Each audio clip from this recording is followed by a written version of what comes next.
नमस्कार दोस्तों, आज इस वीडियो के अंदर मैं आपको कंप्लीट एक्सप्लेनेशन दूंगा कि अभी रिसेंटली 27 सितंबर 2022 को सुप्रीम कोर्ट के अंदर क्या सुनवाई हुई है ऑल इंडिया बार एग्जामिनेशन की वैलिडिटी के बारे में। मैंने जैसे आपको अपनी एक वीडियो के अंदर बताया था कि भाई validity of all India bar examination की चैलेंज करी गई है कि भाई ऑल इंडिया बार एग्जामिनेशन क्या हमारे भारत में एडवोकेट्स के लिए प्रैक्टिस करने के लिए होना चाहिए या नहीं होना चाहिए। तो इसी के लिए 27 सितंबर को यहां पर जो है सुप्रीम कोर्ट ने अपनी सुनवाई करी है और अब इस सुनवाई के अंदर क्या बोला गया है इस वीडियो के अंदर कंप्लीट इस बारे में जानेंगे। तो हम वीडियो को स्टार्ट करते हैं। तो मेरा नाम है आयुष, आप देख रहे हैं स्मार्ट एंड लीगल गाइडेंस।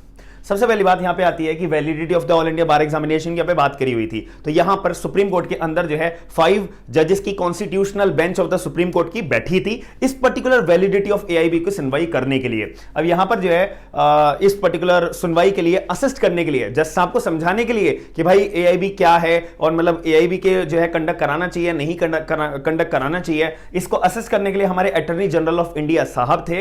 ये भी एक अपने सीनियर एडवोकेट है जिनका नाम है ए के वेणु गोपाल। इन्होंने भी अपने सुप्रीम कोर्ट की कॉन्स्टिट्यूशनल बेंच को असिस्ट करा। साथ में सीनियर एडवोकेट के वी विश्वनाथन जी, इनको जो है सुप्रीम कोर्ट ने एमिकस क्यूरिया बनाया हुआ था। यहां पे अटॉर्नी जनरल ऑफ इंडिया और एमिकस क्यूरिया जिसको हम बोलते हैं के वी विश्वनाथन, इन दोनों ने मिलकर सुप्रीम कोर्ट के आगे बोला कि जज साहब देखिए ऑल इंडिया बार एग्जामिनेशन कंडक्ट करवाना चाहिए।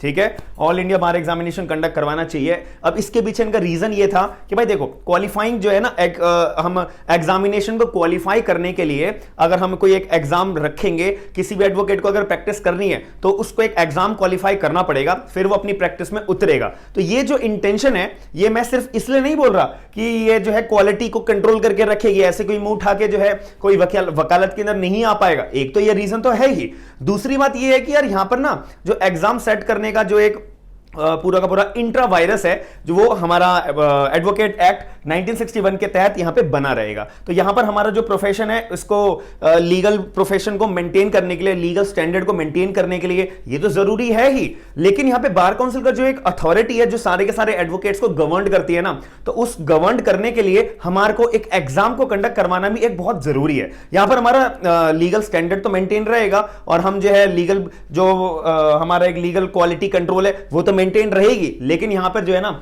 हमारा इंट्रा वायरस एडवोकेट एक्ट 1961 का भी बना रहेगा। इसीलिए हमारे को जो है ऑल इंडिया बार एग्जामिनेशन कंडक्ट करवाना चाहिए। तो ये अभी सुप्रीम कोर्ट ने नहीं बोला, ये जो मैंने भी आपको बताया एमिकस क्यूरिया और हमारे अटॉर्नी जनरल ऑफ इंडिया साहब ने अपना सुप्रीम कोर्ट के अंदर ये अपनी बातें बताई हैं कि ऐसा ऐसा होना चाहिए जैसा हमारे हिसाब से। तो अब यहां पे जो है ना सुप्रीम कोर्ट ने के अंदर इन दोनों साहब ने यानी कि सीनियर एडवोकेट जो हमारे अटॉर्नी जनरल ऑफ इंडिया है और हमारे जो है एमिकस क्यूरिया, इन्होंने एक बात ये बोली कि जज साहब जो बार काउंसिल के पास अपनी अथॉरिटी है ना as per section number 49 clause number 1 sub clause A जी के अंदर कि वो ऑल इंडिया बार एग्जामिनेशन कैसे कंडक्ट करवाया जाएगा कैसे कंडक्ट नहीं करवाया जाएगा, ये रूल्स के अंदर इनका लिखा हुआ है। एडवोकेट एक्ट के अंदर भी ये बात लिखी हुई है जो ये बात बिल्कुल सही है। तो इसके अंदर जो है यहां पर हमारा जो एग्जाम कंडक्ट करवाया जाना चाहिए वो बिल्कुल सही है। अगर हम इसको कंडक्ट करवाएंगे तो बिल्कुल सही रहेगा।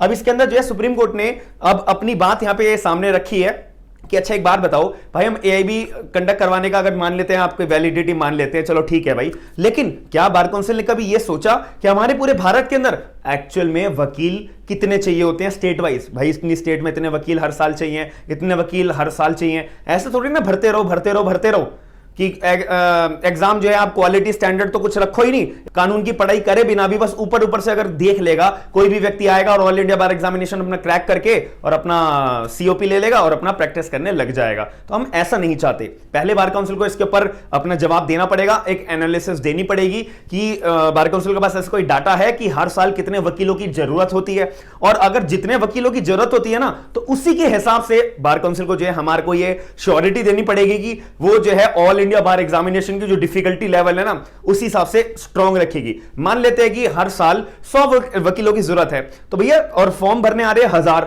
ठीक है, अब पास तो 100 लोगों को करना है, तो उसी वजह से ये जो गैप है ना इसको मेंटेन करने के लिए हमें डिफिकल्टी लेवल एआईबी का भी उसी हिसाब से रखना पड़ेगा। याद रखिएगा, ये भी सुप्रीम कोर्ट के अंदर सुनवाई के दौरान बात हुई है। 27 सितंबर 2022 की मैं बात कर रहा हूं। अब यहां पे सुप्रीम कोर्ट ने बोला है कि भाई बाकी की हम सुनवाई जो है कल यानी कि 28 सितंबर 2022 को करेंगे। जिस टाइम आप ये सोर्स ऑफ वीडियो देख रहे होंगे तो उस टाइम दिन में जो है इसकी सुनवाई होगी, रात तक मैं आपको ये वीडियो प्रोवाइड करा दूंगा। अगर आप लोगों को ऑल इंडिया बार एग्जामिनेशन की ये सुनवाई सुनने के बाद कैसा लगा, आपका क्या पॉइंट ऑफ व्यू है, आप मुझे कमेंट बॉक्स के अंदर जरूर बताइएगा। हम मिलते हैं नेक्स्ट वीडियो के अंदर, साथ में जो भी अपडेट आएगी 28 सितंबर की भी, वो भी आपको मैं प्रोवाइड करा दूंगा। हम मिलते हैं नेक्स्ट वीडियो के अंदर। थैंक यू, धन्यवाद।